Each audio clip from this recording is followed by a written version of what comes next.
Welcome to the Bombadcast. What is up, everybody? It is your boy, the Cannon Junkie, flying not so solo. I got some other guys here, some people hanging out in the wings with me, so don't you worry. But Scotty is on assignment at the Las Vegas Sphere, and he might pop in a little later. You'll see. We'll see.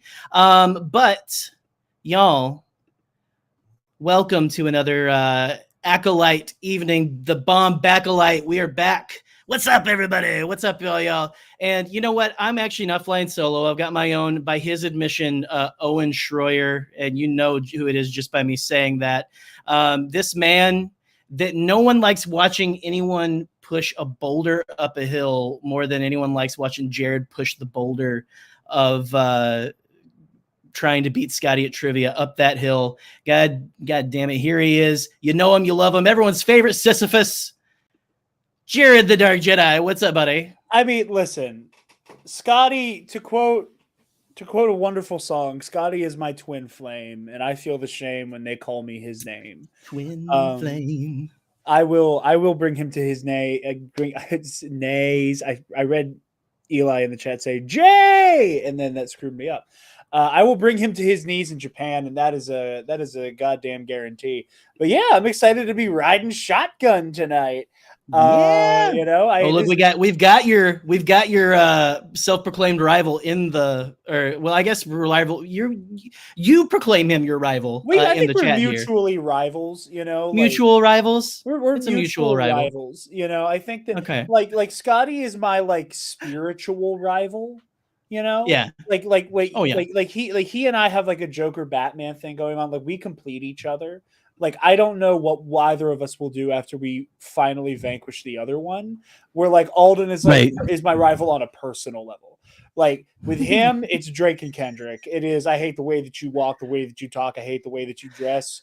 Scotty and I, we're like yin and yang. That's fair enough. Well, speaking of yin to the yang, I know someone who is definitely Scotty's favorite yang, and that is our special guest host for the entirety of the Acolyte, which is sadly coming to, and I don't know, y'all gotta let us know if you want Joe to not leave or something. It's frankly, well, let's bring him in, the one, the only, the beautiful, the wonderful Joe Organa. Joe. Yeah. Hi. What's up, buddy? You okay? I just miss Scotty so much. I need him. I need his big, strong arms around my body. I'm devastated right now. This is so difficult for me. We're not apart this long, ever. Normally, he just keeps me in my cage and locks the door, and I feel a little safer. But he obviously kept me out because we have to help host this show. Right. Well, you have to host the show, and also, I mean, you know, just like he doesn't want anyone like busting out a window again. Sometimes he's left you out here in the car at a Walmart, and he had too many people bust out his windows, and so we're not going to do that anymore. It's hot in there. You got to keep it there. If they're hot, if you're hot, they're hot. Is essentially right. That's how it goes. But you can't be quite as hot as Joe Organa. Well, Joe, I'm so glad that you're soldiering through this really well. I am. Thank you so much. I'm being a strong boy for Daddy, and I will continue to do so. Joe does need a sphere performance. That's right. We do. Well, listen, we are even not all alone here tonight. We have just a wonderful, fantastic, very, might I say, dark side attuned guest that is here to help us break down the episode tonight. As someone entrenched in the dark side tonight. No, see, listen. Jared is here because he's one of the Bombad bullpen guys that we pull out every now and then if one of us is away, and so Jared's a good spare co-host waiting in the wings. Oh yeah, but I'm a good pinch hitter. Yeah. That's what I've heard. We have the wonderful, the beautiful, the amazing May, Darkside May. Welcome to the show, May. Hello. Thank you for having me. It's an honor to be here. I'll take my hood off now. Oh, there we go. As I say, you got to come in. Got to hit the Darth Maul drop. Yeah. You know? Yeah. We got it. Oh my God. We got people in the chat going crazy here. Finn, yo, real life Darkside May. in the flesh. All right. Okay. So, okay. So we have had, and by the way, everyone, just so you know, there could be a Scotty sighting tonight. Not to get Joe too excited.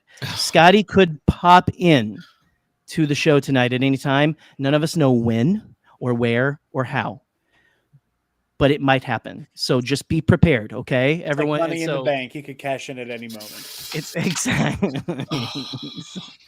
But man, what a fantastic season we've had so far of this show, and just to. How do you even begin to describe the feelings that this last week's episode just gave? I mean, this might be, I think, the most heart-wrenching of the episodes that we've seen so far. I don't know. So, May, what were your initial thoughts of this episode on your first viewing? Okay, so my initial thoughts on first viewing, I do really basic thoughts. My very first thought was this is very Lost-esque, with those episodes about the others where you would see their point of view and realize they're not, these horrible people. They're just other humans with a job that they're supposed to be getting done. And so I thought it was interesting that this episode was more from the Jedi point of view versus May, because I think a lot of us were assuming we would get it kind of from May's point of view, but I liked it this way a little bit more, which kind of got my brain thinking a little bit about the episode titles and who's really there. Who are they really talking about? Is it May and Osha, or is it maybe other people? So that I thought was interesting. I think my other thoughts, at first I was a little bit unsure how I felt that an entire episode was given to this storyline, but upon second watching I changed my mind and thought that a full episode was good for this. And I have a bunch of other thoughts, but I don't want to Well, see, don't give them all away. Yeah, no, just initial thoughts are perfect. Yeah, no, I love that you said. Okay, so I'm a big Lost fan from way back. I don't know if anyone else on the screen here was big into that show. Changed my life as a young person. Yeah. I was the end of high school into college when that came out, and so that was just gospel for me, watching that back then. And you honestly, I didn't think about it till just now. You're absolutely right. It felt very Lost-esque. It felt like where you see an episode from the perspective, from instead of seeing it from the survivors, you see it from the perspective of the others. And stuff is what it felt like, one of those. And that was really, really cool analysis there. Joe, what did you think about this week? What were your thoughts, baby? Funny enough, I was also thinking Lost, specifically when we got the smoke monster. Okay. Yeah, as somebody who's not seen Lost, I was like, wow, this is giving Lost, only because the only thing I know about Lost is smoke monster. Yeah, smoke monster. Zero context, just that there's a smoke monster. We got smoke monster. Oh, smoke monster. No, it was a really informative episode that gave us a lot of answers. And honestly, a lot of the stuff that we learned in this episode was what I was thinking it was. And then there were other things that were definitely not what I was thinking. So it was a mixed bag of things I expected and things that were unexpected. So I liked it a lot. It kept me on my toes and also satisfied the itch I had. Okay. I was just... Your camera paused there for a second, so I couldn't see when you stopped. So we just stopped at itch, and I was like, all right, I was riveted. I was absolutely riveted. Yeah, satisfied that itch, man. Absolutely. Well, Jared, the Dark Jedi, what were your initial thoughts coming out of the episode? I very unabashedly kind of started out on episode 3, kind of the sister episode to this one, no pun intended. With the stance of, I watched the episode and took it at face value, very, very immediately, credits rolled, and I was like, yes, see, clearly Jedi, the Jedi didn't fuck up that bad. They were a little forceful when they interrupted the ceremony, but it wasn't that bad. And then immediately I'm like, you're putting yourself, you're doing this because you want the Jedi to be exonerated, because the Jedi doing the right thing means so much to me as a fan. That when I come around to this side of the episode, I think a lot of us, because we know what the fallout from this episode is.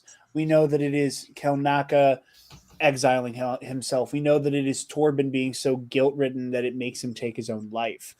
We know so much of the fallout that we're like, something fucking vile must have happened on Brendok. Like the Jedi, like the Jedi went, like, just kicked down the door, and I saw people like kind of jokingly comparing it to Waco, but like that they like kind of preparing for like a Jedi Waco, and that like they forced the hand and they did something terrible. And who was it that said that recently? They're like, oh, we had kind of accidentally pulled a Waco. I think it was Corey's data pad. Oh yeah. Like, oh no, we kind of accidentally did a Waco. The Jedi. Which again, leave it to me to bring that up. But right. Well, I mean, it was a great, and I thought it was a great analysis of it. Honestly, it's kind of funny. It was like, oh, that was kind of a Waco situation. But so you go in and you're like, okay, like somebody is gonna shit the bed here, or everybody, or whatever was gonna happen, and we come away, and I was left feeling so many complicated emotions, because the things that we as fans in the lead up to this were indicting the Jedi for, that we thought they did wrong, were all things they were in the right for in retrospect. They did not go to Brendok to, strong arm this independent Force faith into falling in line with Republic doctrine or Jedi doctrine. They were like, hey, it's weird that this planet got devastated during the Legacy Run disaster, and it's like literally like teeming and blooming with life. Like, that's weird. Let's investigate this, because there's probably a Force phenomena associated with that. So on that scope alone, we're like, that wasn't your goal, was to come fuck with these witches. So they're kind of cleared on that. We go into the show and we're getting this vibe from Indara that she has, that, we as a collective kind of like put the same stink on Indara that we as fans had put on Mace Windu for so long. I say we. I've never had anything nice things to say about Mace, but like as a fandom culture, that there has always been this like, oh, he's this rigid asshole and he's so mean and all these things. We putting that devil on Indara. She's the only one here doing her goddamn job. She's the only one with her head screwed on straight. Oh, all of the things. Hold on one sec. Because there's someone who just popped in that we probably need to get in as soon as we possibly can. All the way from the Las Vegas sphere, ladies and gentlemen, Scotty J-Ro is here. What's up, Sphere, Scotty? Scotty! Making friends right here. What's going on, boys? Whoa, look at that. No way. Woo! We're at the Las Vegas Sphere. I've got a couple of things in my sock, so hopefully we'll have a good time at night. But anyway, I was to say, we've got a couple of tickets, right, to the Las Vegas Sphere. That's right. Yeah. Super excited, y'all. Hope we're doing okay. I'll give my brief review of this episode. Absolutely excellent. The takes about the Jedi I've seen on social media are terrible. They were simply trying to do their best job, and they fucked up. And everyone is most people are good at their jobs. Some days are not good. But anyway, I got even the best people at their jobs have a bad day. Absolutely. Yeah. So this was just a monumental fucked up day. It wasn't a jab. It wasn't a jab. All Jedis are bastards. It wasn't that. It clearly wasn't that. I love you all. May, I'm so glad to see you here. You look amazing. Joe, how's the house been? Hope it's been okay. It's doing okay, Daddy. I love you. I love you so much. Jared, you look great. And Jerry, you look even better. I'm going to go in and I'll report once I'm inside. Y'all have a great discussion. Thank you, chat. I love you all. I'll talk to you soon. Stay bombad. Stay bombad. All right. Bye, Scotty. Oh, we got people asking how many things are in your socks. Oh, my goodness. Oh, good. Later, buddy. Okay. Continue your thoughts. It was really fascinating to get to the end of this episode and realize that the ways that the Jedi on Brendok failed, that the things that they did not succeed at, that the ways that they fucked up royally were way more human and so much more good faith, and are so much more rooted in a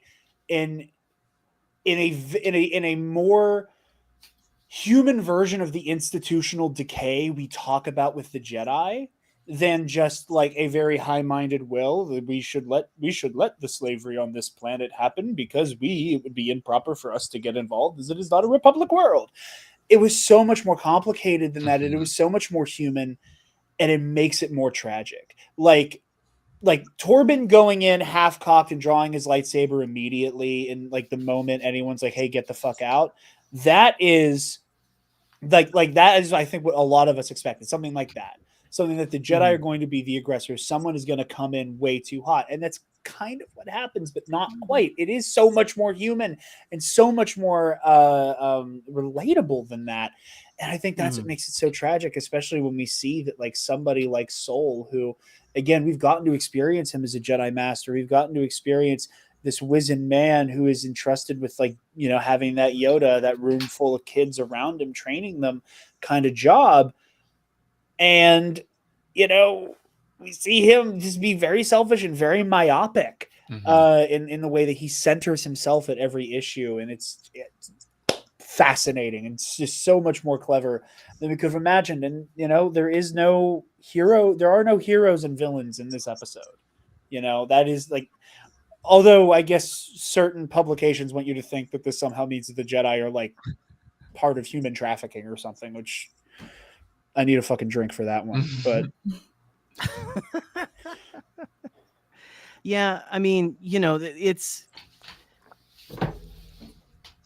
whenever I think of the Jedi, I don't necessarily think of them as a symbolism for, I mean, they're symbolism for an institution, absolutely, that should be a good institution, but ultimately fails, right? But when you break it down to the human level, you know, it's these people who truly want to do good, but who are ultimately, like, you know, George always said that Jedi aren't superheroes. They're real people and things like that. And they make mistakes. And we just haven't, I will say, I don't think that we've seen Jedi make this level of mistake aside from maybe some of the mistakes with Anakin, you know, and that is like, that was like Palpatine's fingers all up and everything. This is like 100% Jedi, just kind of like bobbing when they should have weaved. And yes, May, will you say something? Yeah, I have something about why I think they made these choices and these mistakes.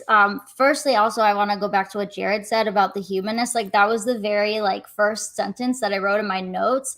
And that's like what makes it so tragic. Like, I don't know if anybody watches House of the Dragon, but like how everything happened because of a misunderstanding. And we're seeing that again, kind of. It makes it so heart-wrenching because it's just like it could have all just like worked out fine. It could have been okay. And it's all these choices, and there's choices on every level, on the witch's side and their choices, and mostly on the Jedi side. And I also really like the way that they kind of played off against this idea of desire and want, and how Torben wants to get home. And then later Anastasia's in his head and is like, what do you want? But then later we see Soul telling Osha, what do you want? You have to be brave enough to say what you want, and then brave enough to tell the truth, which is like, we're seeing it on both sides. And like, as a dark sider, I love this episode because I like seeing the Jedis make mistakes. I like seeing them be human. I like seeing them like in this darker, especially like, I know people are saying like, Endara, like, I'm sorry I ever thought wrong of you, but Endara did some of the most dark-sided like stuff I've ever seen. Maybe, I mean, I'm not even really sure what happened, but it like there's some darkness there with whatever happened there with the rest of the coven, and like that can't be a light side like skill set. I don't know, but maybe it is. But yikes, if it is. So I really liked this kind of graying of everything, and how I really want to get into like one of my like big themes, but I'll wait a little bit on that. But so I really liked I liked seeing them mess up. But the other thing was I kind of expected the mistakes to be bigger, and maybe it isn't a good thing that they weren't so huge, these mistakes, and they just kind of played and spiraled off of each other. But it's also like, well, then why did Torben feel so guilty? Like, he just made a mistake. Why do they all feel so guilty if they just made mistakes?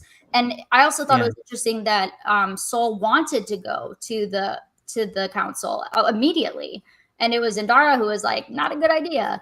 And so you're gonna fuck everything up for this kid that you fucked everything up for. And I thought that was a really interesting way of kind of getting him not to after everything. He was at first like, hey, don't go to the council and just check out what I've got going on over here. Like, so it was an interesting kind of like turn of events, because I think she just got in like so deep, and it was Torben then later too stopping her from like trying to fight Saul. So I thought that the who's light, who's dark, when and why and how and where was like really interesting. I really like that. I think it's very. Sorry, Joey, what were you gonna say? Oh no, all I was gonna say was, it was very intriguing and stuff, especially because, and my theory with Torben, real quick before we go into anything else, is why he did like, and someone else said this. I don't know, you or someone might have said this, Jared, but like this is the way I was kind of thinking about it too. Was I wonder if it's the lying that they have to do to protect Osha that makes him want to take his life.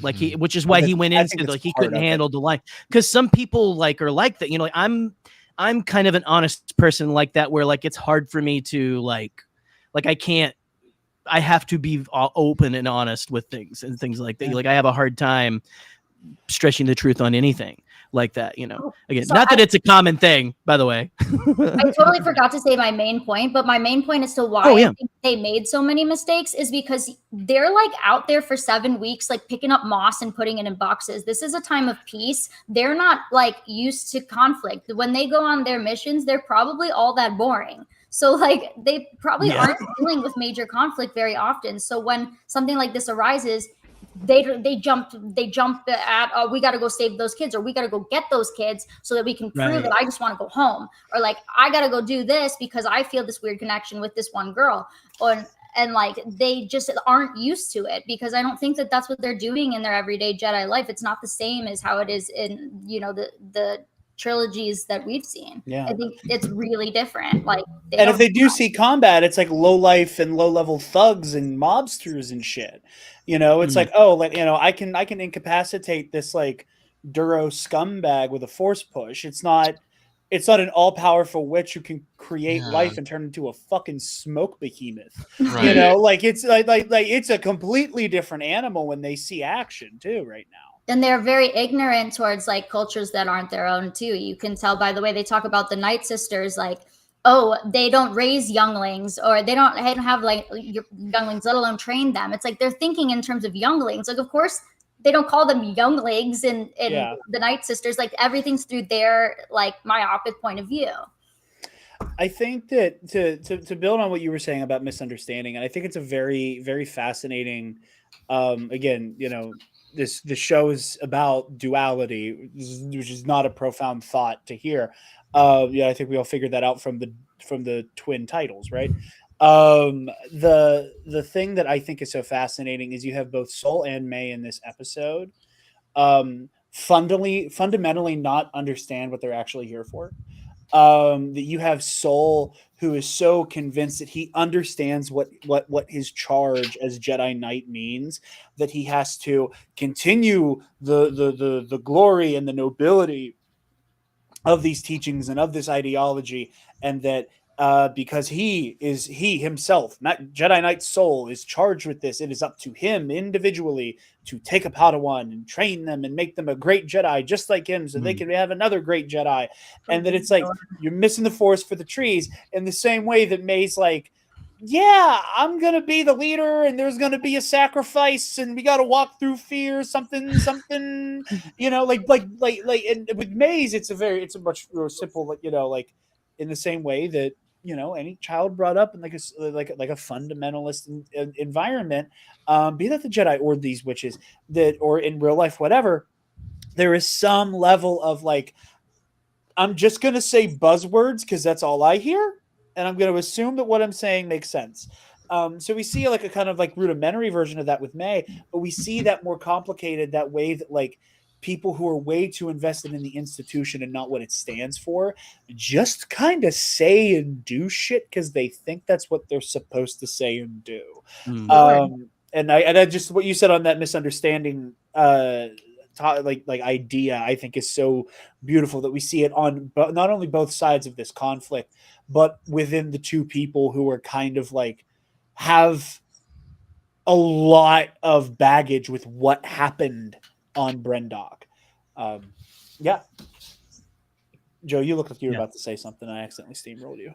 No, you're fine. I mean, I think this whole episode, if not this whole show, is so much about just humanizing the Jedi and saying that they obviously are just people. And I think we saw a lot of that this episode with Torben, obviously being a young Padawan who's just a kid, very easily influenced by his own emotions because he's obviously not fully trained as a Jedi and not fully cut off from his emotions. And obviously Sol isn't either, even though he's still a master. And he obviously doesn't have a Padawan like Indara does. Which she was happy to point out and rub in his face. And I think that was a little more jocular. No, I know. But I think Torben made a mistake, as any young person would do. I don't know how old he is. I'm guessing around 19 or 20. It's all very kind of up in the air. He's very, yeah. Who knows, man, how long it takes 16 years for that hairline to form. I know. I mean, if he was 20, he'd be 36. I would say that hairline would be receding. I went to high school with some guys who at 22 looked like that. So it's fine. I went to high school with a guy who was balding, and he was like 17. It was like, oh, that's rough. Meanwhile, I had a friend in college that we just made fun of him because he was balding, and it was a bad thing to do. Oh, but it was so fun. sad. Yeah, he was fun. He was okay. He's fine still. Very bald though. Very bald, but he's fine. We love a bald man. Anyway, that's besides the point. That's besides. Yeah, sorry. I'm sorry. I got us off track. I got distracted. Revenge of the But I think something that is so human and something that it causes so much human, and I don't mean human because obviously there's aliens in the show, but I mean them too. But something that is so human and causes so much conflict in humanity is miscommunication, or a lack of communication, or bad communication. If anyone who's been in a relationship and anyone who's been broken out of a relationship knows that communication is such an important part in success. And it's so easy as people to miscommunicate, misunderstand, jump to conclusions like Sol did, like Torben did, like the witches did. Everyone was just not communicating clearly. They were looking at each other as Jedi and witches instead of people who had feelings and emotions and thoughts of their own. Except for Anastasia. Except for Anastasia. They were all jumping to conclusions, and instead of just listening to each other, Sol pulled out his silly little light sword. But Miss Girl shouldn't have turned into smoke in front of people and scared them. That's victim blaming. I'm not victim blaming, but at the same time, no, that's fair because I said the same thing and I was like, I feel bad about victim blaming. All be freaked out. You know what? On the second watch, I can see Sol like he freaks out and then goes, "Oh shit! Yeah, what did I? Oh yeah, reaction to everything. He shouldn't have done that. Again, he shouldn't have done it. He immediately regrets it. Which but goes it back doesn't to like the change first episode or second episode where Indara is like freaking out about Sol pulling out his lightsaber to show Osha. Like maybe he's known for pulling it out a little too. At one point, she said to him that you used to be. It's in my notes. She said, she said word for word, which I missed but she said to him, you were disturbed. After he says that her Padawan was disturbed and unbalanced, she says you were disturbed. Yeah, absolutely. I mean, I think that the killing of Mother Anastasia is going to be Like it is such a fascinating moment. You know, I made this joke when I was doing like my little like after show live stream. You know, my girlfriend and I love to like watch the dribble that is Law and Order SVU. And it's just such a fun like turn your brain off and have a good time watch, and I love it. It's insane and I love it. You gotta have that. Man. But like to use that like cop show lingo for a moment, like I don't think you can say that it was a bad shoot. You know, like I don't know how else you can react to like this terrifying like face contorting like smoke monster appearing in front of you while the child in front of you starts to like Thanos disappear in front of you as dematerialize well. like yeah. Like it's one of those situations where like I like again as somebody who like who loves the Jedi and loves to critique them as an institution because I want to see the Jedi at their best, like fundamentally, like it means so much to me that it's like, and this is why we have to hold the Jedi to account when we're talking about the text. That like I can't with a straight face tell you that I think Soul acted out of line. Like obviously he was wrong. Obviously she was teleporting. You know, she was trying to teleport both of them out of there. And again, with that myopic Jedi view, I am sure that the very idea of teleporting with the power of the Force has never crossed his mind as a thing you can fucking do. I don't know. I kind of disagree. You know? I reacting with violence as a Jedi when you're just confused is not the right... Sure, pulling it out and maybe even lighting it is one thing, but then sticking it directly into where she was... I was quite surprised when he stabbed. Actually, yeah. I'll admit I was quite. Shocking. That took me back. It is shocking. I think I think the justification there, and again, it is all about motivation and things like that. He sees what he thinks is Osha being like again dematerialized. You know, Mr. Stark, I don't feel so good style. And I think that part of his brain is like, oh, she's killing the kid, and like, and again, it's one of the situations where it's like. You know, you're motivated by the fact that you think this is the kid that you want to trade, actually. So, like, would you have done the same thing with May? You clearly made it. You made an in the moment decision with May's life later on. You know, like again, it's all very complicated and very human, and nowhere near as black and white as I think we speculated it would be. What I thought was interesting too was after all of that, whenever Mother Coral comes after him, he turns that thing off and refuses to pull it out because he's like, especially after when she's dying, she's not even like, it doesn't even seem like she's mad at him. She's just like, I was gonna let her go with you. Yeah, she wants you. Just like the tragedy of that, and just like and again, he knows he fucked up really bad. He fucked up really. I also feel like a lot of that decision was preceded by several poor decisions. By Soul specifically, because Torben is a kid. He's a Padawan. He had emotions that he was not fully in control of. That's semi more forgivable. But Soul jumped at the opportunity, and he was I think he was excited that Torben was on that speeder bike going. He was like, "Oh, let's fucking do this." His job was get Torben the fuck out of there. And the moment they got there, he said, "Okay." He's like, so this is how I climbed the wall the first time. Yeah. Literally. I love Soul is the biggest L of the episode. Yeah. You can tell. Also, it feels like he has spent his life since then really working on himself, but it is such a huge L in here that is just it's I also, by the way, I love when they're at the bottom of the wall and he's like, listen, you can't get fucked up on me, okay? Like if we go in there and then Torben just goes yep. No, we're fine. And I think what else is the kid gonna say, you know? And again, it does show that again, that hubris, that I am a Jedi and therefore kind of indestructible kind of mentality that we see kind of again start to trickle in during the prequel era, where like Torben, like after just getting psychically dog walked a day or two before, you know, the moment that another witch who then went on to dominate the mind of a Jedi Master.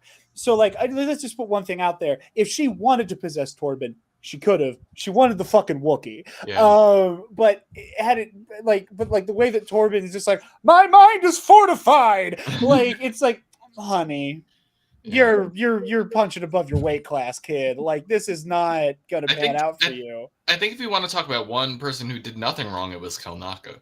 What a king! Yeah, he did nothing wrong. Nothing wrong. Yeah, no.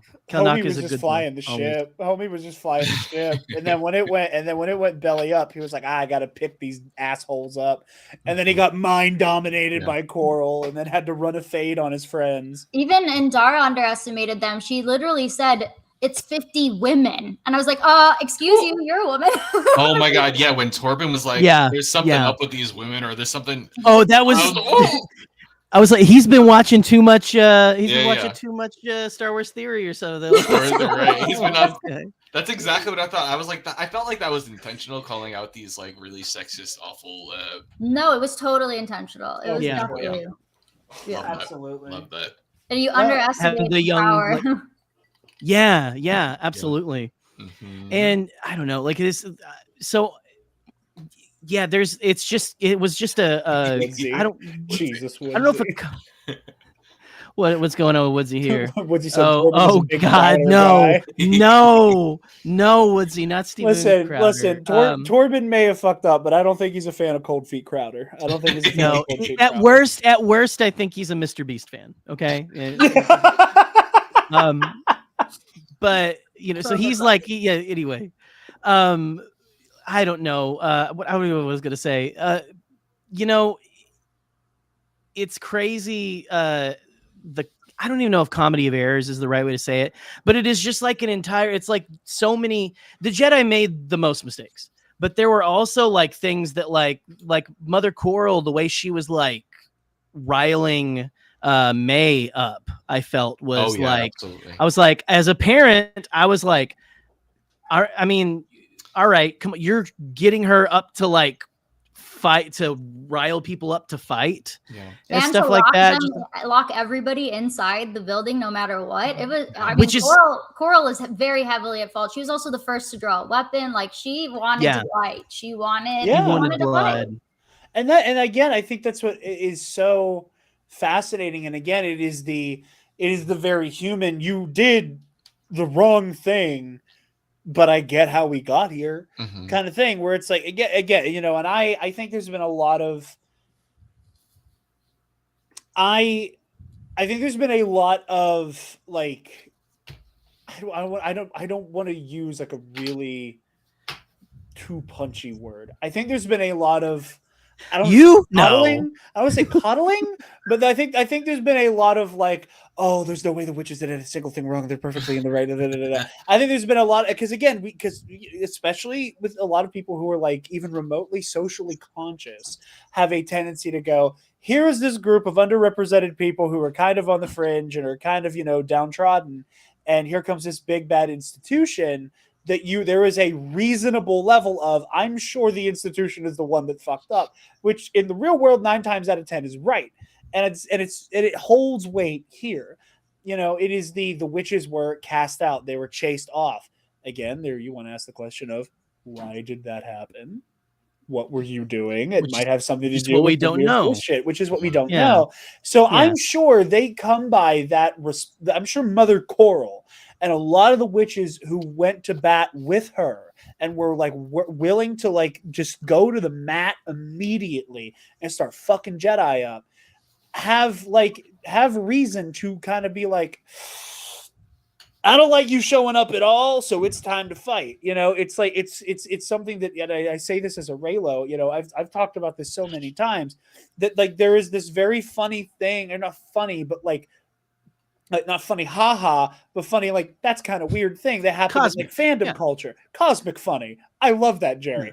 Where you have like what is the loudest, proudest, most go to the mat for the Last Jedi group of people on the internet in the immediate aftermath of that movie? It's the fucking Raylos. It's the Raylos going to the mat defending the movie, and then you have this big group of people who hated the movie for reasons that have nothing to do with that film other than that there was women and diverse whatever.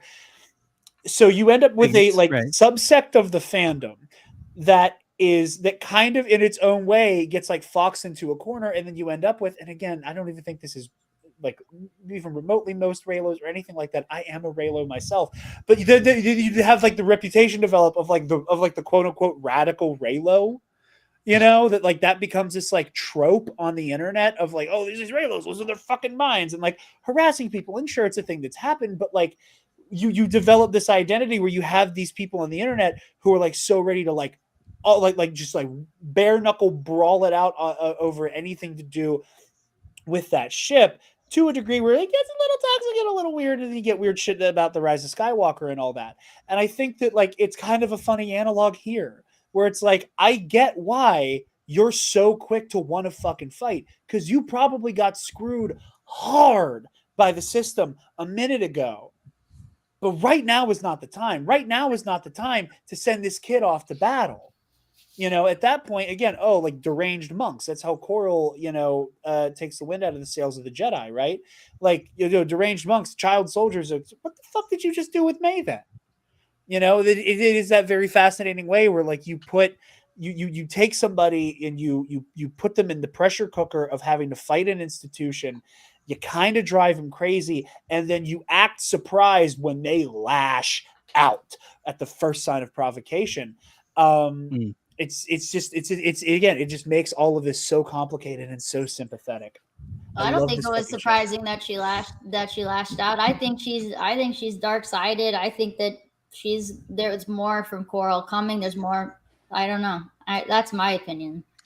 I honestly, I'm kind of with you a little bit, because especially with how hard they pushed, with how hard she pushed in this episode and everything. She has a lot of like rage and stuff of like, you know, like, again, accessing that kind of, and I don't necessarily know if she's going to be we know there's what's the actor's name that we haven't seen yet, who everyone is thinking is going to be the master, the dude or something. I can't remember his name, but it could be her or whatever, or what, you know, like, I don't know. I'm with you that I think that there is a little more to, and we don't really know what happened to her still after everything's been done. We don't know. And I think that's really interesting, because like on one hand, part of me is very fascinated by the fact that and I think it also speaks volumes about how powerful Coral is. The fact that we don't have like a confirmed death for her, that the combined might of her and the rest of the witches are helping her dominate Kelnaka, and that Indara kind of like flushing them out of her mind caused such strain, very Luke in The Last Jedi, where he just like overextended himself knowing what would happen, that like that Indara kind of pulls the plug on that so hard that it just shuts them off. Which again, that's another layer of the tragedy. I think something. Do we think that they died? Like apparently that's what Leslie Headland said. Apparently that's what Leslie Headland said, is that it was Leslie that like they straight up died when she pulled the plug. They died. It's what it says on when you read it, when it's for like one of my friends is blind, and on Twitter he said that it like described it that they fell into a lifeless mound. Like that's dead. Yeah. I mean, that's like lifeless mound is not how I like to be described at any point in my life. Which I'm sure a couple people have told. I'm sure they asked my ex-wife. You know what I'm saying? I'm just kidding. I'm joking. No, desk at work, lifeless mound. I mean, that's how I feel at work usually. So yeah. But and I think that's another interesting wrinkle that I haven't seen people talk about, is that I would love to see the version of this, or maybe just ask Leslie Headland, did Indara know that she was weighing Kelnaka's life against the lives of 50 others? I bet she didn't. Because I don't think she would have made that choice. Right. I truly think that if all three of those Jedi, when it is Kelnaka's life for 50 other people, they would have made the hard decision to just to try to just like incapacitate Kelnaka, you know, because I was going to say like maybe they have to kill him, but like what if killing him also kills them, you know? Like it's that like what do you do with that hard reset? Or did the witches do that knowing this is the last gasp here? Like, and that is also they underestimated too, you know. It's just it's so visceral and upsetting that like, you know, like maybe the witches went into this with that, very, and again, I know calling them a cult comes with a lot of baggage, and I don't want to undercut them. What is a cult other than a group of friends with a shared interest, like us? What are we but a cult? The cult of Bombad, with our Lord and Savior Rick McCallum. But there's this idea that like I always had in my mind since the third episode, that I was like, what if the witches went into this knowing it was a wrap? Like I remember having this idea for a moment, like the reason that they were kind of like all the witches were dead but clearly didn't burn to death, was that maybe, again, in a very Jonestown-y Flavor Aid kind of way, that they keep calling attention to the bunta and the poison, that like they knew. I mean, everyone keeps going towards that with this. Everyone keeps going towards everybody must sacrifice in order to reach the next. But I feel like that sacrifice was a red herring, though. Because no, I agree. I also have opinions on that. Means something different to a Jedi than it would to a witch. You know what I mean? I agree completely. I got a whole thing on all the witchcraft stuff. Like, I think it's time, because we've been talking hella witches. Please, we've been talking hella long. Go ahead. Yeah. Okay, I just want to talk about the virgins and the witches and what it means, and ascension, and what I think is going on with all of this. I'm locked in. So firstly, I Googled what virgins means, and it blew my mind. I don't know how my tweet about it doesn't have more than like 10 likes, because I think this is really interesting. So it means, let's see, the simultaneous movement of the pupils of the eyes or away from one another when trying to focus. So, but it starts with the simultaneous movement of the pupils. Both May and Osha are pupils. Like, that's crazy. So that's a crazy word choice, firstly. I also think if people are talking about, are they the virgins, or were they made of the virgins? They are in which world? As above, so below, as within, so without. What is inside of me is also outside of me. What is outside of me is also inside of me. So they are both of the virgins and the virgins itself, like in magic terms. And then also in their little rhyme, they say a little like version of that rhyme where they say like, the stars are above me and the ocean below me, or whatever. So they're clearly calling into that thing. And then with them being like two consciousnesses in separate bodies, like I knew also, still nobody as adults has seen both of them together. I just want to say that it would be a lot of work that Leslie would have to do to like make it that like May is not actually real and is just the consciousness part, and only like Osha is like controlling that consciousness part. That would be really, really wild to me, because if May died already, and also with the ascension, were they both supposed to die and become one? Is it inevitable that they have to become one at one point in time? Are they like the reverse dyad? Like all of these things are just like running through my head like crazy, because I'm obsessed with like the dark magic of this, or the magic of anything, because we only know about like the light side. So I'm fascinated by anything that's like dark-sided or like magic that we're not used to yet. So I think that that's all stuff to ponder. Blowing my mind, May. For sure. There's so much like duality in this show, with like the dark side and the light side, and being represented separately but also coming together. Like May is talking about, like both with May and Osha, and then we also have Mother Anasea and Mother Coral, because Mother Coral seems to be like moving from the dark side in this whole episode, and then Mother Anasea is so good. Opposite. Right? She's like trying to do all the right things and trying to do the things from the light side, and we have Mother Coral completely like dismissing her partner, who obviously they're connected. They created these and one of her daughters, right? Yeah. And so I think there's probably something to be said for what May just said. Also, Soul and Chimere.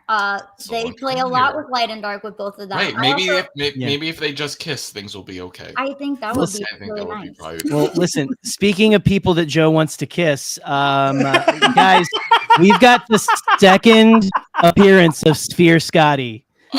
What is up, Scotty? Now we're inside. That's what he said Oh last my God. night. Wait, it's actually really cool. Oh, it's incredible. Wow. Wow. What is that? The sphere? Oh my! Wow, that is Whoa. impressive. Look at it. It's just like, boom, you're in it, and like, Okay. Is that what he said? Voop, you're in it. Now, Whoop. Scotty, connect to the Bluetooth and project a Bombadcast onto the sphere. Okay, I'll get on the air. I'll get on the air. Yeah, go. Air, what is this? When you screen share something, I'm gonna figure that out right. Yeah. No. Yeah. I love. Can you imagine just like the giant Pizza Time players on the sphere while we are on that tiny little stage? All I can imagine is that clip of Scotty from Celebration Anaheim that I play on TNAP all the time. It's like of you as Paul Stanley, just like standing outside the window like the fucking Joker in The Dark Knight. Just, how we doing, people? I walked all the way here from New Orleans. Hey.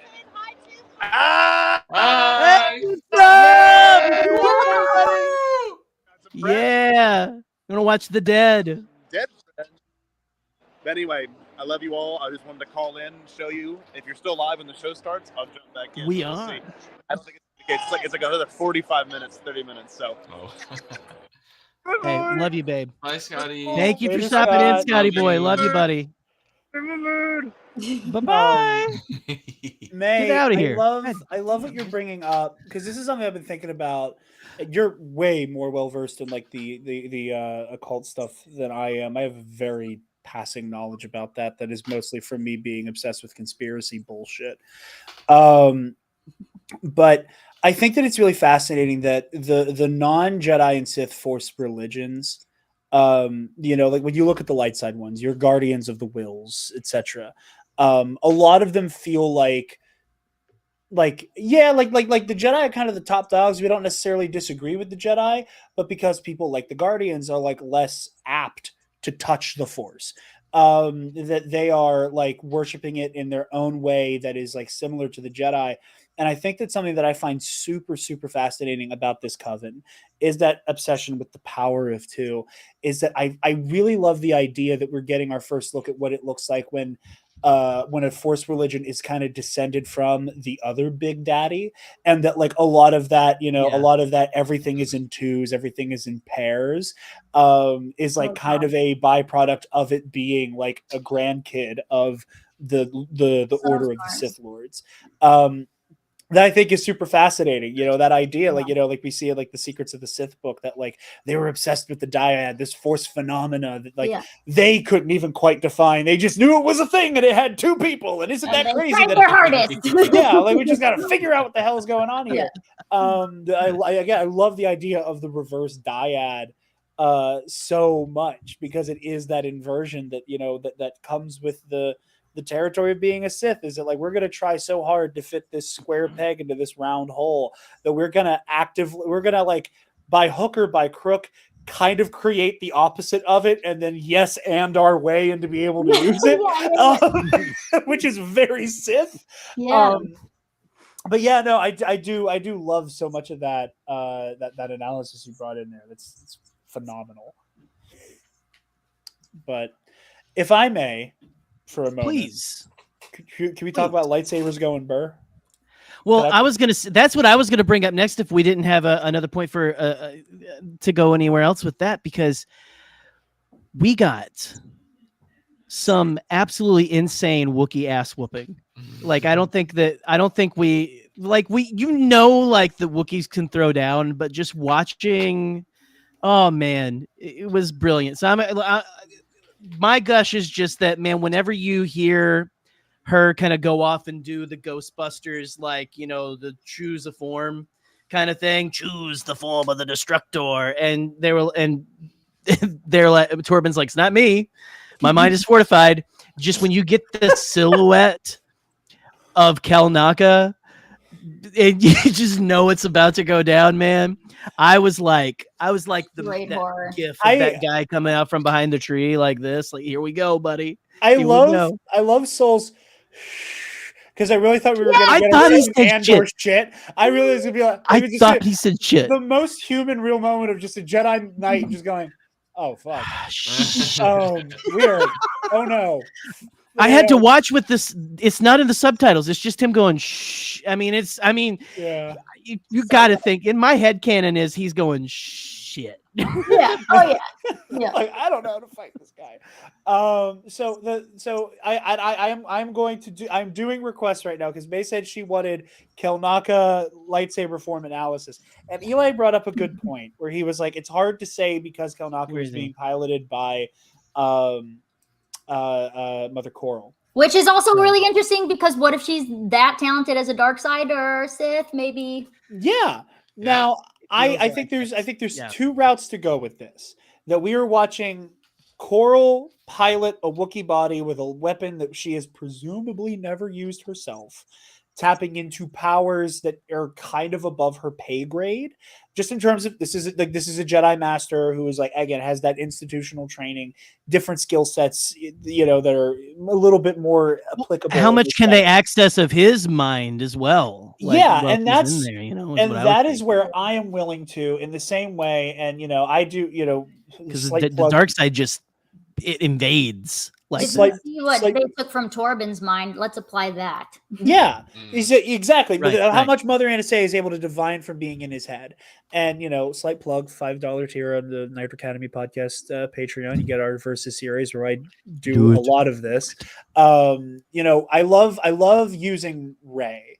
Because we recently did Last Jedi Rey versus Empire Strikes Back Luke. And we were talking about like the very fascinating way that through their bond in the Force and through the dyad, Rey is able to emulate Kylo Ren's fighting style. And that it's very funny that she is putting her own kind of like it's the difference between like learning a dance and having like mastered the choreography a month later.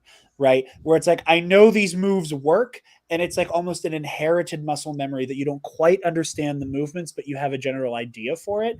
And I'm willing to suggest that what we're seeing from Kelnaka on Brendok while he's being piloted by Coral is kind of a rudimentary version of how Kelnaka would fight of his own volition. And that brings me all the way. And it's kind of the low-hanging fruit of it is that this is Form 5 Gemso written all over it. And I allude to that form in the thread about the Stranger, where it's this very counter-offensive, strength-based fighting style where you're putting your whole body weight behind your strikes, with the idea being, the best defense is a capable offense. Is that, you're not so much blocking as you are actively just attacking the attack to then wail on the other guy. And when you have a brick shithouse like a fucking Wookiee, it's kind of the obvious martial art to study. You play to your strengths, right. That's why Yoda's doing flips and tricks and stuff. And because he studies Ataru Form 4, which is what I also think Soul uses. We'll talk about that in a minute. But the way you see Kelnaka just throwing his full body weight behind every blow, I think that is a dead ringer for Form 5. And if I have one tiny gripe, is I just wish I got to see Kelnaka fight of his own volition, because I wanted to use him in the Versus series so badly. I wanted to do Kelnaka versus Savage Opress or Kelnaka versus the Ninth Sister so badly, and we just barely don't have enough game tape on him to do that just yet, and I can't wait for this fucking Kevin Scott comic to build on that a little bit more. But yeah, again, it's all the counter offensives, and again, with somebody at Kelnaka's level, like the sheer sure-footedness in the Force to be able to just shit whip Torben and Soul the way he does, with just a Force push that, again, barely any effort behind it, throws them across the room, I think is really impressive. What were you gonna say? I just have a question. Okay, so if he fights similarly to Kamir the Stranger, could it be that Kamir was trained by somebody that fought that way, aka maybe Mother Coral? So that's a really good question. I don't think I spoke very clearly on that. So there are two variations of Form 5. The one that I attributed to Chimere is the other one. Okay. Which is kind of like the Ahsoka style, with like the kind of geared towards blaster deflection, with like the reverse grip and all of that stuff, and in the very, you know, movie groovy kind of way that like he has a similar physicality to Ahsoka. Where Kelnaka is more like Anakin Vader, where it is like, I'm going to put my entire back into shattering your guard, right, and just knocking your blade away, and your back, and just batting your blade away as much as I can. Okay. With Soul, what I thought, and I was not expecting him trying to tackle Kelnaka and him getting his ass beat by Coral to be the moment I could pin down, this is Soul's fighting style. But that's how the cards were dealt. I think Soul is a Form 4 practitioner. Ataru, you know, it's Obi-Wan's kind of preferred style in the Phantom Menace. It's kind of like the stock standard of the Order at large. You know, a lot of acrobatics, a lot of hand-to-hand combat. You know, Form 4 is kind of like, its bread and butter is high-flying acrobatics and using your entire body. That jump over the saber was so sick. Exactly. That was the money shot everyone I saw like posting whenever they, like, probably before they even should probably post it. Just like that when he's the way, because you barely even see him turn his saber off when he's up there too. To kind of like keep from cutting his own legs off. Yeah, and it shows in the way that like Soul, in my opinion, when he doing the whole I'm not gonna unsheath my sword, he has a much better performance against May hand to hand than Indara does. You know, and I think that kind of betrays that Form 4 where it's like, yeah, because like I've been training to use my body as the entire weapon and not just the sword. Again, with a lot of the acrobatics, and the fact that, you know, Form 4, its biggest crux is that it doesn't really have defense baked into it. It has evasion baked into it. It has using those acrobatics to kind of sub out for having to go on the defensive. It's why Form 3, which is the style Obi-Wan masters by the point of Revenge of the Sith, where he is like, where Mace Windu in the Revenge of the Sith novelization says, you're not a master of Sarisu, you are the master of Form 3 Sarisu, which is completely baked around defensive posturing and moving on the defensive and being able to go onto your back foot, but still in a proactive way.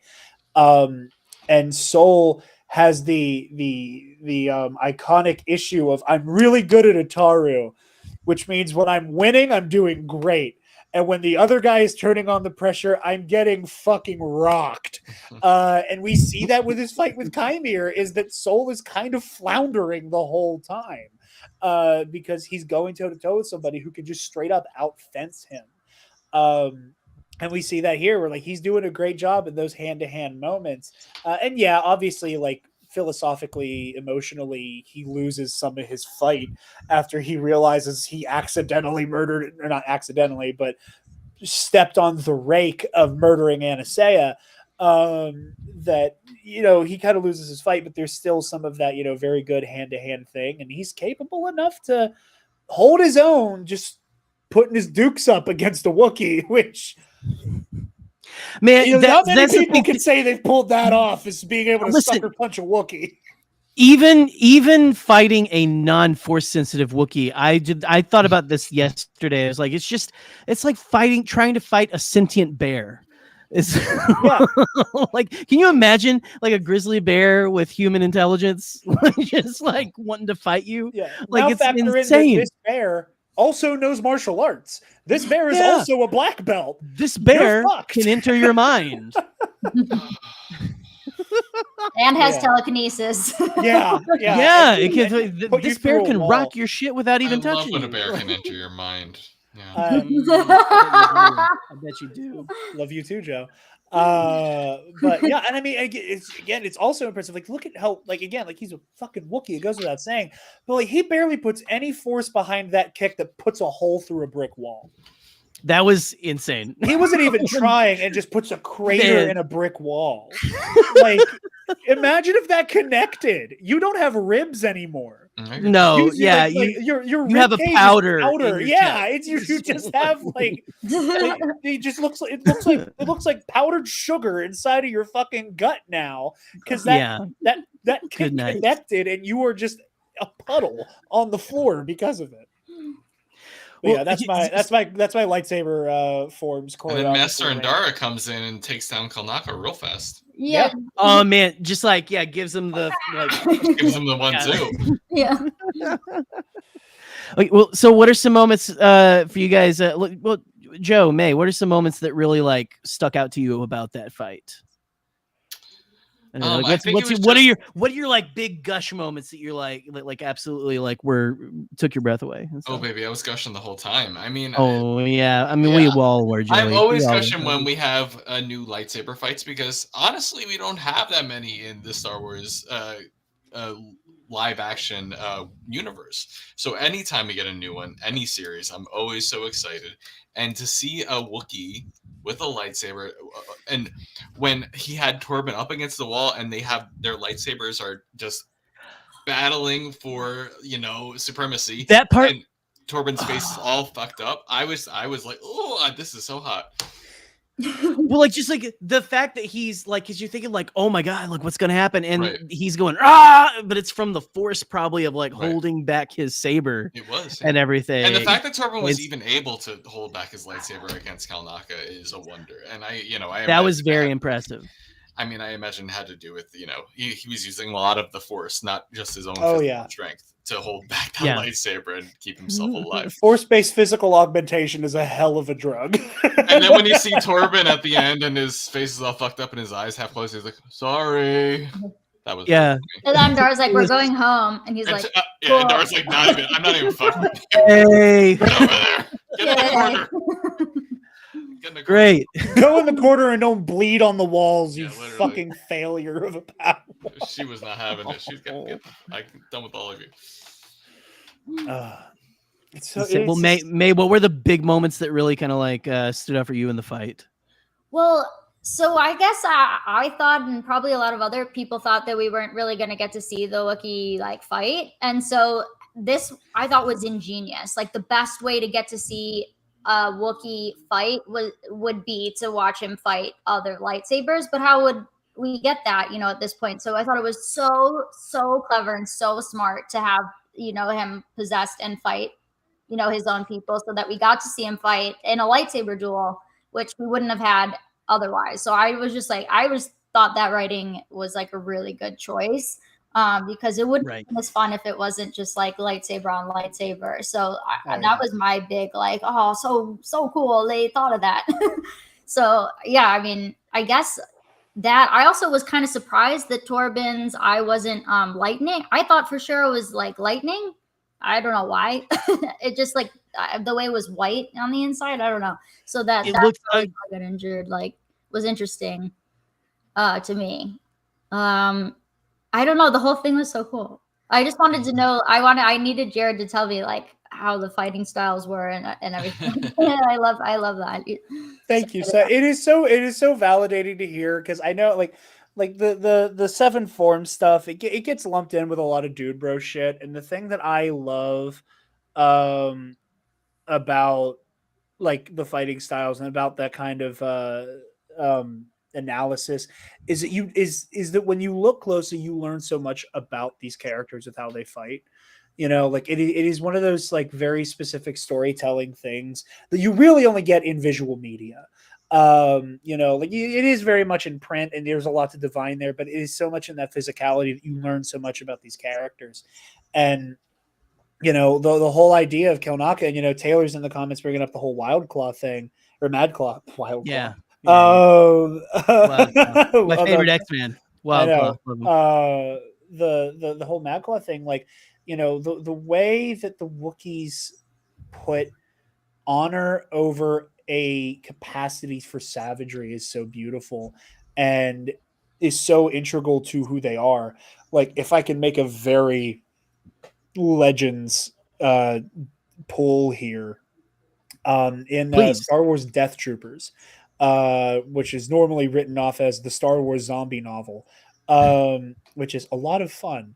There's a moment where Chewie is briefly infected with the Darkwing virus, and you get a look into his mind as like the virus is trying to like, zombify him.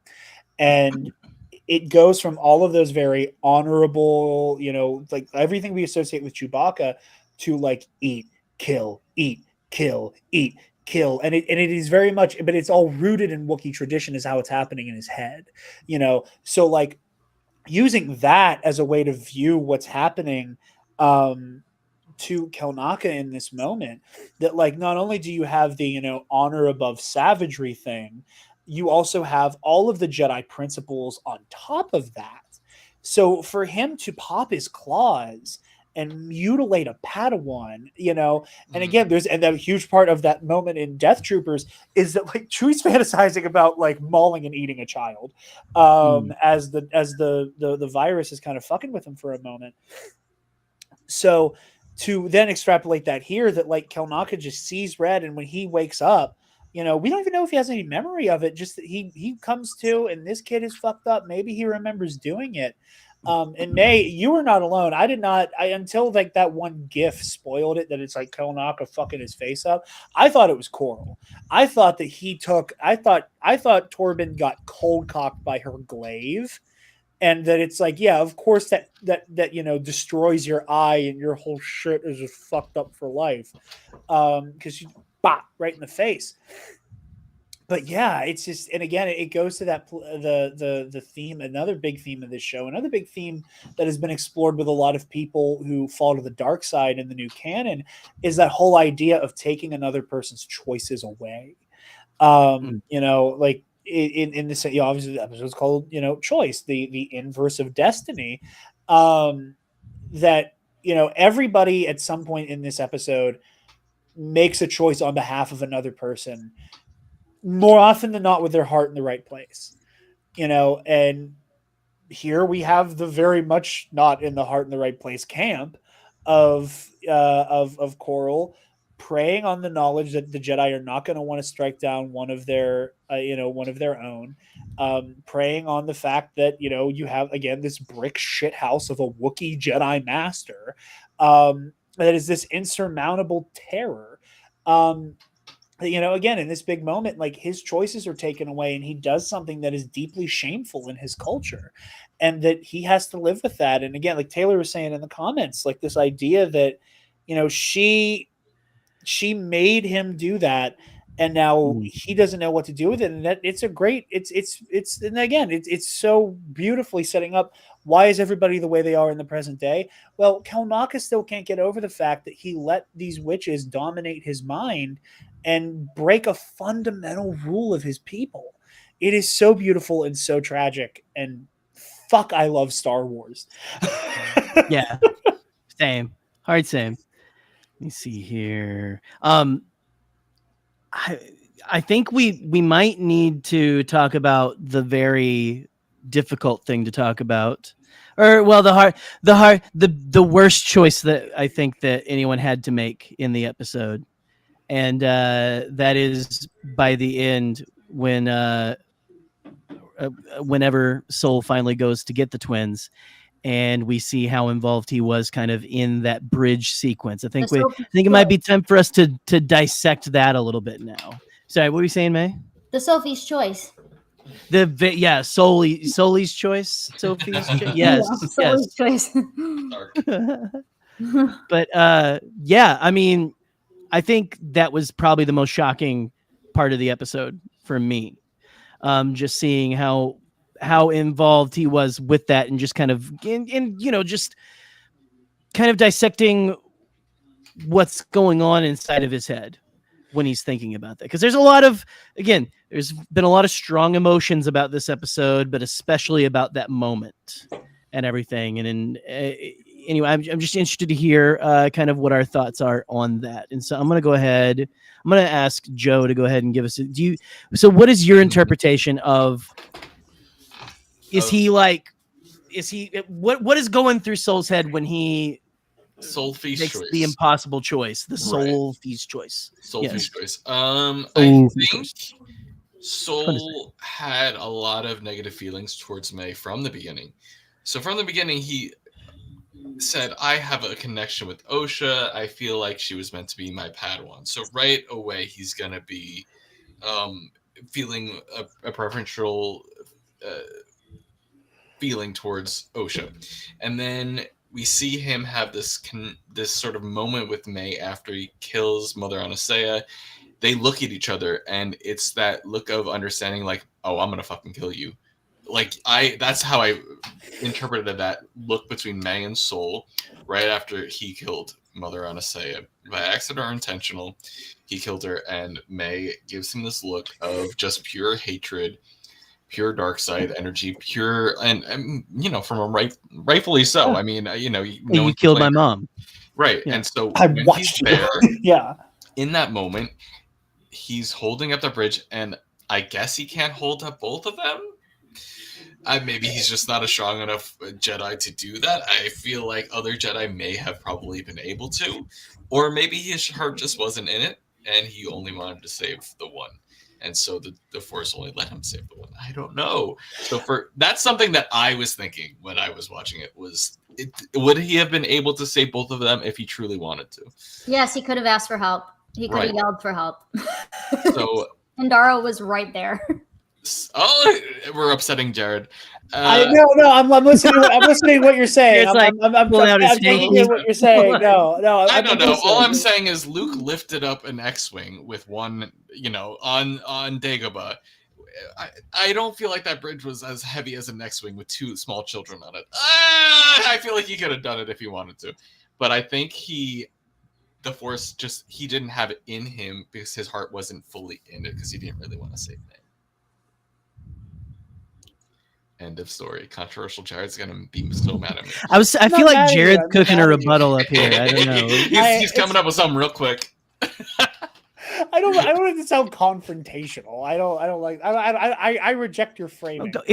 Great ratings. It's great ratings for the show. I'm framing you as over there thinking of something real quick to try and counterbalance my true and honest assessment of the thing that really happened. No, I think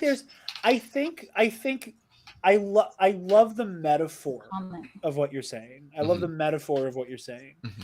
I think that, and again, and this is because I unfortunately have versus brain, that part of me is like, okay, like, why can't he tap into the Force in that way? I think part of it is that the bridge is actively caving in, so he's fighting against like the Force, like physics force of the bridge caving in on itself. I think that's part of it. I think that he's probably he's like kind of out of gas and from fist fighting a fucking Wookiee. Sure. And how much of his ability to kind of like call on the Force at a moment's notice is kind of starting to run on empty after that engagement. And I think that the tragedy of all of it, you know, is that in the moment where he has to make a choice. And I also think part of it is that Soul, again, in a very snap decision, chose to hold on to the bridge and not the girls. I think he very easily, if his instinct was grab them, that would have been a much easier task than that impulse of hold the bridge. It's that impulse you have to fight when you're falling down and you instinctively put your arms out to break your fall. And all you're doing is like redirecting all of that downward momentum into your wrist and run the risk of like fucking your arm up. And I think there was like a similar, like, ooh, catch the bridge. Oh, fuck, this is heavy. And having that realization there. And when it comes down to, like Taylor was saying in the comments, like, save one or lose them both. One of these kids wanted to leave. One of these kids is sympathetic to the Jedi. One of these kids is sympathetic to a life we can offer them after this. The other one watched me kill her mom. The other one clearly hates the Jedi. The other one is just so like unwilling to budge that it's almost the situation of, do I let the child who I could maybe give a life to after this die so that the one who already hates everything we stand for can be angry that I killed her mother, let her sister die, and I'm now trying to like indoctrinate her into our deranged monk cult? Or do I save the one who like could live with coming back with us. And again, it's that moment where it's like there isn't an easy answer, but like when you're weighing it in the moment, it's the best you can come up with for an answer. That it's just it breaks my heart. It breaks my heart. It is. I find it interesting what you said about the choosing the bridge at first out of like, and then going like, oh shit, maybe I should have, because that is an interesting kind of way to kind of look at it, because you do think it could, if you just lifted the girls off of there, it would have been fine. It's I don't know, because it is a very, I just think about like, you know, as a parent, if you're like lifting something heavy for like your kid to get under for one thing or whatever, and they're like taking their time, you're like, just hurry. I don't know if he's expecting them to run off of the bridge or something, and they're just standing there talking to each other. I'm sorry, I just really connected as a parent with that for a little bit, you know, like trying to get a kid to do anything when you're you know, like, hey, can you hurry up? This is kind of heavy. But all joking aside and things of that, I don't really know how to. I don't know how I interpret this. May, what was your interpretation, kind of what was going through Soul's head at this point? I think I'm kind of on like Joe's side with it. I think that he was already determined whatever in the back of his mind to pick Osha. Glad he could tell the difference between them at this point in time, because before, who knew? I really think that if he wanted to save them both, he would have just yelled for help. Like he really could have just been like, "Hey, somebody!" But the thing that I'm like confused about is like we never really see what May falls into. They also say that this is like a mining, like an old mining thing. What were they mining? So what's down there? Like, how does May survive? We still don't know that. I don't even know how far she fell. Like, maybe she was fine. Maybe it was like 2 feet, you know, like, I don't really know. So like, it's confusing. And then also early, I think it's even in the very first episode, Saul says, I wish I could have saved you both. So he already knows that Osha knows that he picked Osha over May, I think. Right. Unless I'm wrong. So, that's who knows. I'm not really sure. Yeah, who knows? Who knows about a lot of this? I Certainly think not Saul was just jumped into a lot of conclusions this episode. He just wanted to be like, we're gonna kill the girls. There's a hole, and I saw it, and they're ascending, and that means they're both gonna die, and we gotta help them. And like, I'm gonna pick this one because she seems nice, you know. Like he seemed to just kind of just be like leaping to whatever he wanted, which is very human. And also, you know, like maybe not the best emotional choices to be making if you're a Jedi, but I mean, we know he's emotional. Right. So I don't know what to think exactly. Because I really just don't know what happened to May. I don't know how far she fell. Yeah. Was it I guess it must have been at least obvious to him that May was maybe dead, because he seems to be surprised May's like alive. So she could have pulled an Obi-Wan in Phantom Menace and like grabbed onto a little nook or cranny and was able to kind of like weasel her way. You know, again, if it's a mining facility, like I'm sure there's got to be crevices down there. So I think, you know, like, or maybe she fell into water. Isn't there something about one going to stars, one going to water, or something like that? Shit! Yeah, Joe, that was good.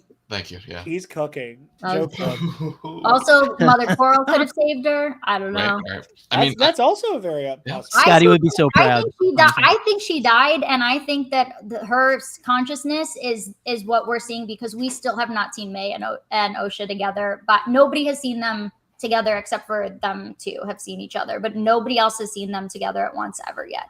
So that's my weird, like, there has to be something else, that because I know how Leslie writes, that there's got to be something else that's like, whoa.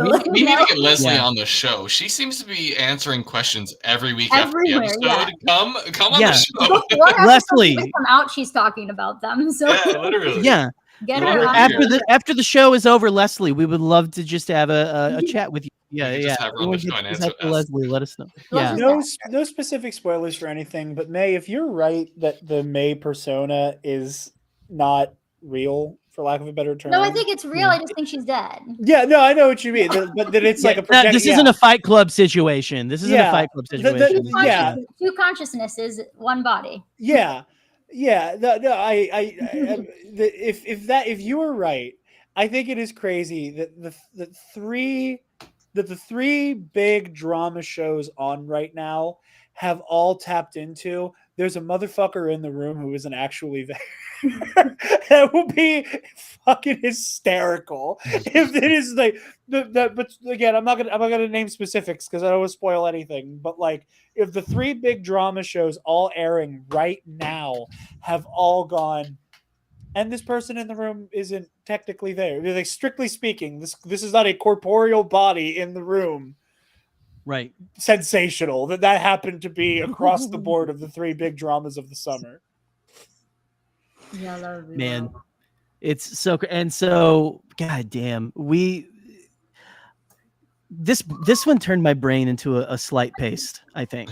Just like in a way. I don't know. It's a lot happens. It's just a slight green paste is what my brain is right now. And it's well, okay, so we've got them kind of fucking everything up.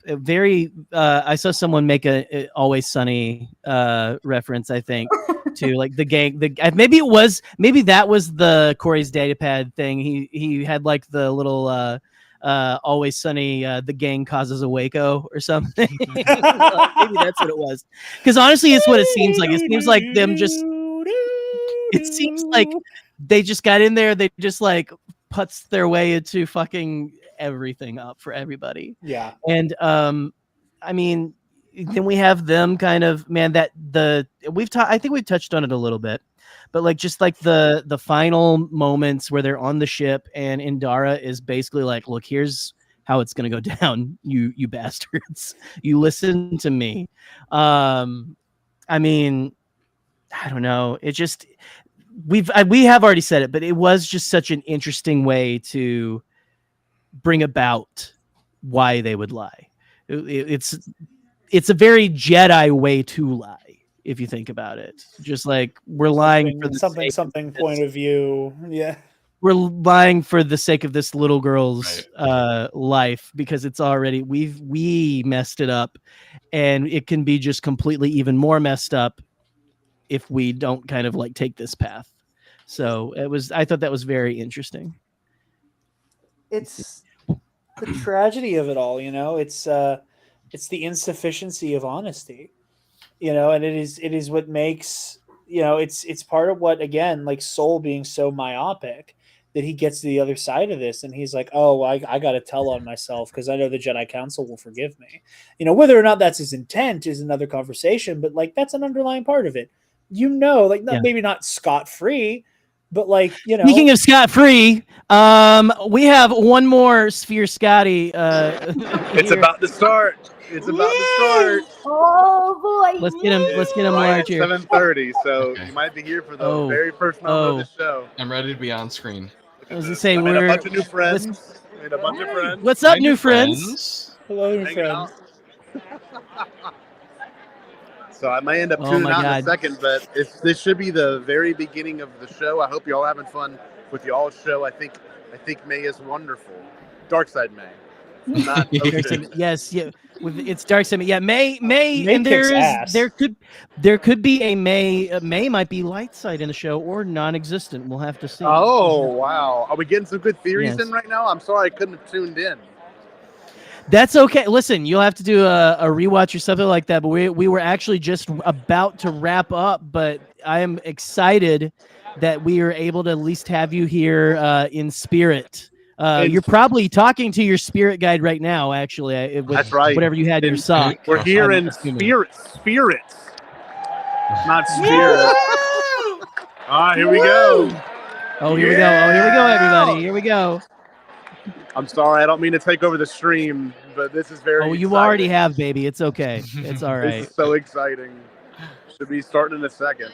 So you see all this? It looks like scaffolding. I don't think any of it's real. I think it's all actually on the screen. I think you're absolutely correct. No way. Because like even the way those look, that doesn't look real. I mean, like there's no way. It can't be contorting that way. Yeah. Yeah, no, it's the listen. I was blowing my parents' mind with videos of this before I got on here because they had never heard of the Las Vegas Sphere.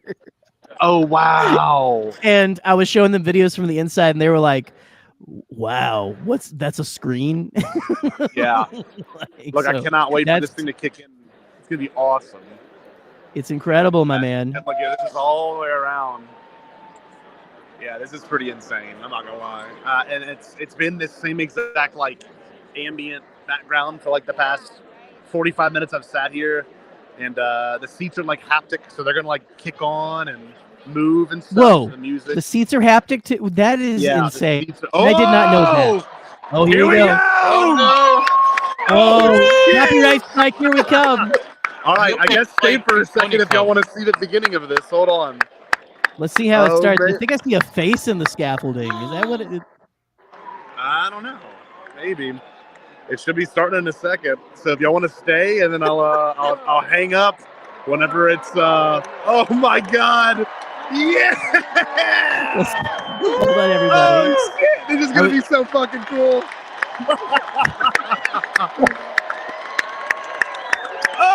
Oh man! This is actually sold out. Every seat is filled. I've never been to a show that is completely sold out. Hold on me. Cow. Woo! All right, we're about to get started. John Mayer. John Mayer. Wait, is John Mayer on? Sold out John Mayer concert. This is anyway. Been such a great. This is gonna be, but I hope it is. It's gonna be the power of two. Watch. I was gonna say this is the song that will play in the closing credits of the last episode. Actually, I think. I mean, with all the Oceanmere edits, I'm sure Your Body is a Wonderland wouldn't be too far off. Yeah. Oh, yeah, John Mayer is a part. Eli is our little knowledge guy here. Look at this. John Mayer is a part of Dead and Company. Here we go. There we go. It's changing. Oh! Santa. There it is. Santa.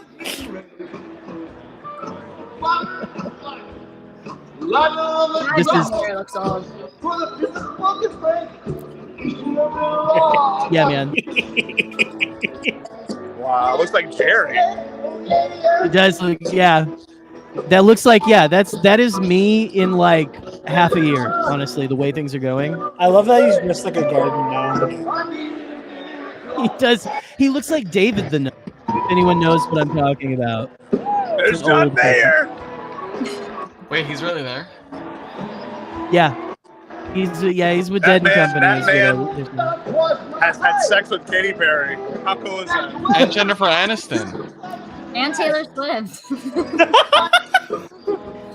Pretty much anybody. Who's anybody, I would think. We've said all the ones I know, so I have nothing to contribute. I have no clue. Cameron Diaz? Well,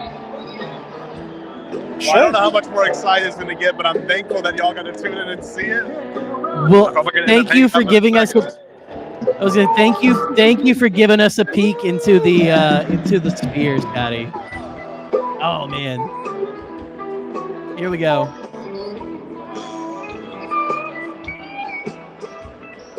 Jessica Simpson, yes, Jessica Simpson. Jessica Simpson. Oh, okay, yeah, we're getting shout outs in the chat, people. Who else has John Mayer had sex with you guys? Answers in chat, please. Joe Organa? Well, no. Maybe? I have some real self-respect. All right. I love their giant holograms. They're pretty great. Do it. Oh, okay. I'm gonna stop boring y'all. Talk to y'all later. Oh my god. I'm jealous. Bye, Scotty boy. Love you. Have fun. Stay bombad. Well, man, always great to be able to have. Look, we're all out of order here, but it's fine. We're okay. I'm vibing. We've all been shuffled, but we got lost in the sphere Scotty shuffle. Listen. Well, I bet Scotty is going to have a wonderful conversation with his spirit guide tonight, and I'm happy for him. But anyway, is there anything else about this episode that we want to bring up before we kind of draw to a necessary closure here tonight? May, can I make a prediction? Please. Okay, so I think that the title of the next episode is going to be either hide and seek or something similar, like fight or flight, fight/fight, or something like that. And the reason that I did this is because I made a whole little thing on my thing over here where each title corresponds to another episode. And also, I think they're talking about Soul and Chimere instead of May and Osha. That's sizzle! I love that. Okay, I love when Star Wars titles are double meaning like that, where you can extrapolate that onto both people or like on the like multiple things. That was one of my favorite things about Mando season 3 was like all of the like multi entendre titles. Like I could talk for hours about how happy The Apostate as a title made me, in the way that it applies to almost every main character of that season. I love that fucking idea that they're actually talking about the mentors and not the apprentices. That's so fucking cool. I have reasons why I can go into them or not. We would love for you to. Okay, please. So feel free to talk all you want, honestly. It goes back all the way to the casting announcement. The top 3 people on the announcement are Manny, Saul, and Amanla. So that's one of my reasons why I think that Chimere is a much bigger character than we realize, and I think we're starting to realize that. The other reason is because all of the dual titles kind of line up with even if Chimere's not in the episode, it lines up with like the dark side's like kind of trajectory. Yeah. And then as we go, they go more and more. Even when it's night and day, the individual ones seem to fall more in line. And then especially with Teach Corrupt was the one that I think really like made me be like, that's interesting. So when I went back and looked at all the titles and like assigned which one is their double to each other based on what the episodes were about, I was like, the last one is, I think, the opposite of lost/found. And so that's probably either like hide and seek or like run and stay, some variation on that. And I don't think that I'm very curious what we're going to get next episode. I don't know if we're going to pick up on where we left off, or if this episode was kind of Saul's like explanation to May. Well, he was like talking to May while she's like tied up looking like Osha. I really don't know what to expect next episode. I really don't know where they're gonna go with it. I don't think that we're gonna meet Grandmaster yet. I think we still got a lot of ways to go and a lot of mysteries to unravel, because there's just so many Easter eggs this season that's like I feel like are so important that I'm not sure that we're going to get a lot of answers yet to like how did May survive? What's up with Coral? Like what I think they're definitely trying to get at least a second season, if not more. Leslie has said that she wants to do as many as they possibly will, right? So yeah, and I think it's set up that it seems like it's going to be set up that way too, where we're going to be like, well, now they have to make a second season because we got no answers or something. So right. That's my thought. There's still so much to know. Even again, we got so many answers this week, but there's still so many questions, so many things that we don't know. And there's no way they're going to tie it all up next week. Absolutely. No way. I'm with you. Not at all. I think we're going to be coming back to this night over these seasons, probably, even at least into the next season, I would think. So, but anyway, does anyone else have anything that they would like to expound upon before we, I don't know, call it a good night? I had a thought, and Taylor put it much more concisely than I possibly could in the chat. Okay, the twins flashback? Yes. Okay, here we go. We got twins flashback is destiny because they had no choice, and the Jedi flashback is choice because they, Soul and Turbo, kept making bad choices. By the way, I love that she calls Torben Turbo. She has been since day one. We saw the first. I did not know that. Theater, and she leaned over to me and did the "I could have been Turbo" every time they invoked his name.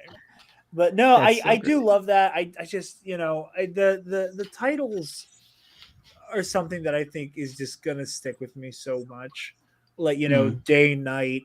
The it is the episodes that are not so much secret, but like the episodes that are like unofficial two-parters that are still like, here are like the two like idea statements, is just something I love, and I just have no idea what to make of what this last one's going to be. Like, I'm so excited, May. I love your ideas that it comes full circle, especially with like, the whole idea of like the hide and seek thing, because it is like coming back to how did this story start for these two kids, and it's them hiding from each other. It's I love this show. I love this show. I don't understand how you can't not like this show. Wonderful. I hope we get so many more seasons. I'll watch them all. I'm so excited. Same. Absolutely.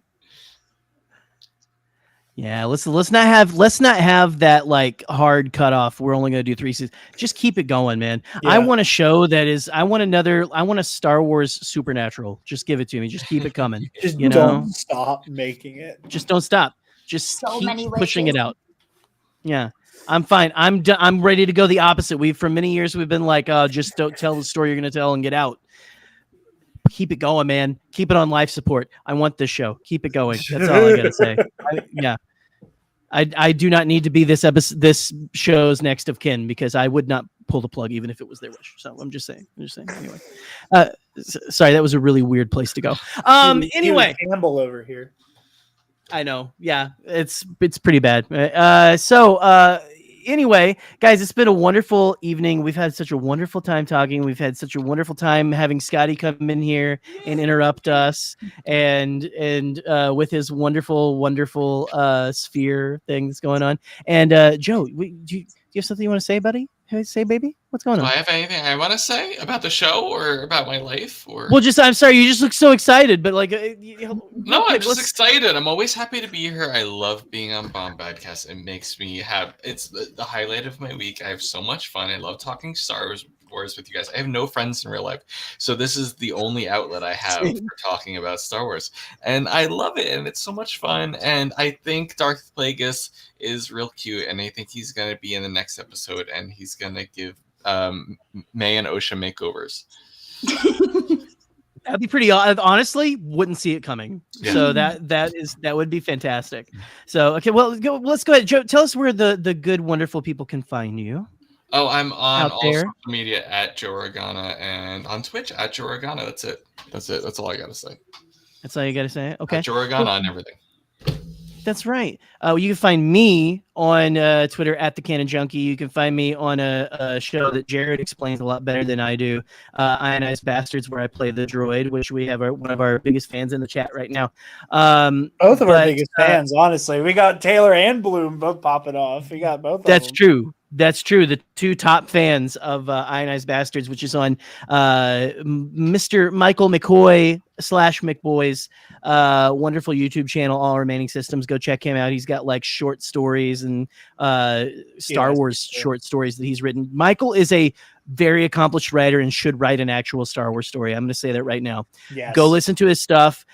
May, he's got a lot of really sick dark side stuff that he's written about as well. So very supernatural too. Very. Yes. It gets dark side. Real witchy. Supernatural. Oh, we're gonna be best friends.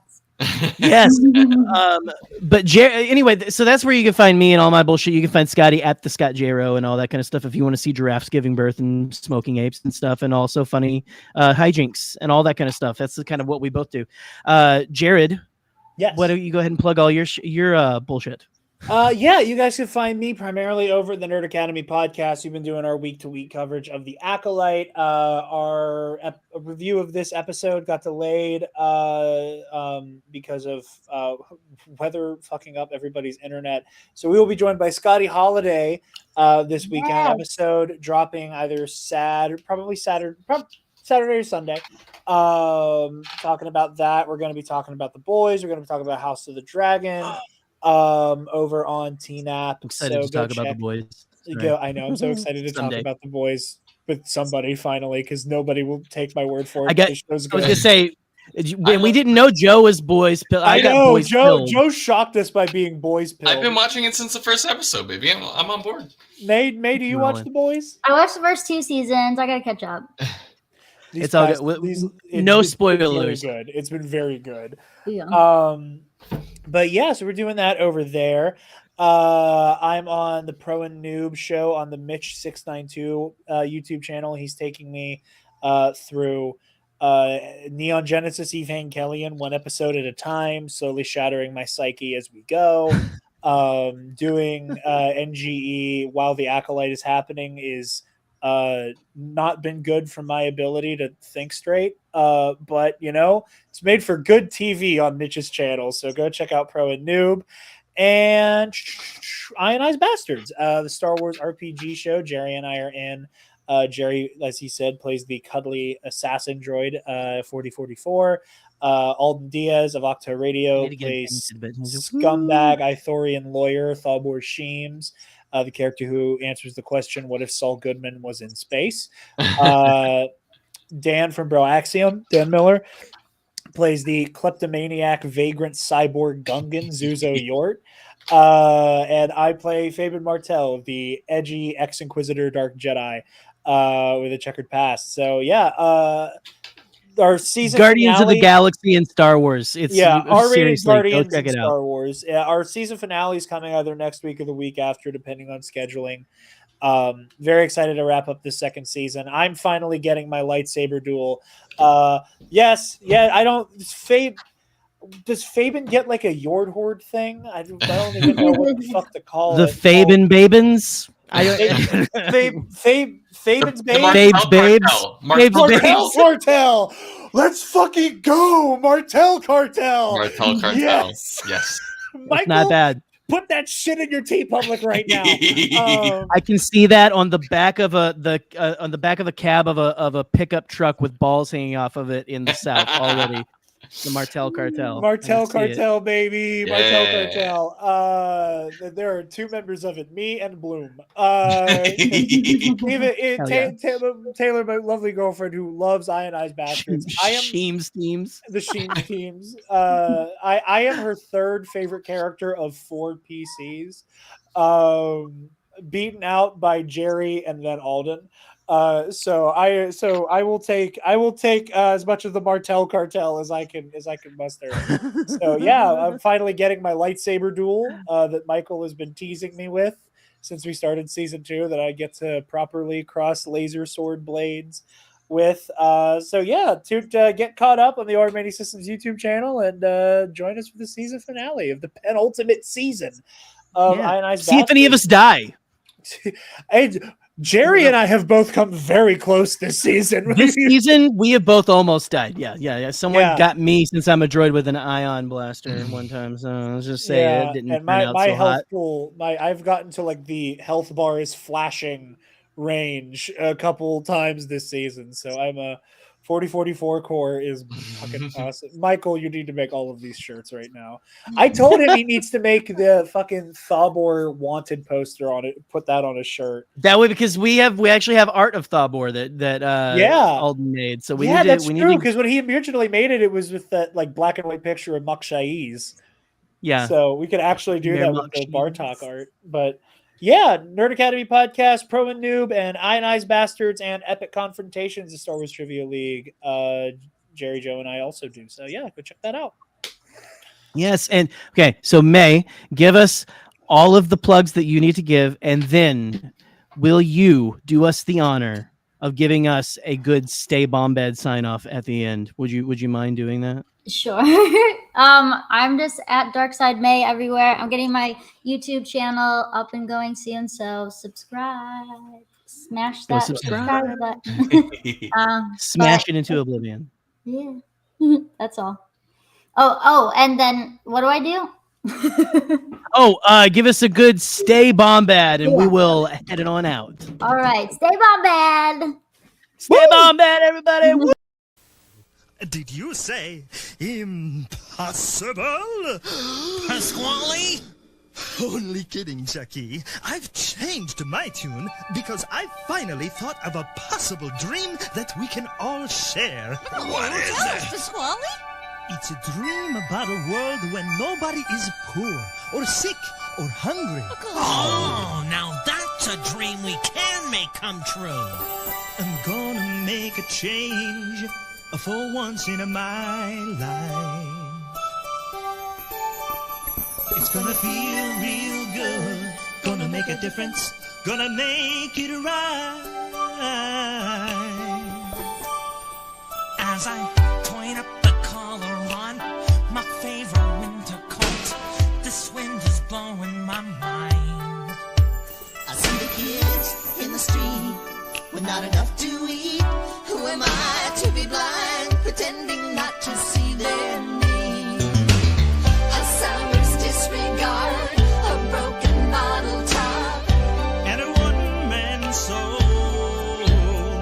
They follow each other on the wind, you know, 'cause they got nowhere to go.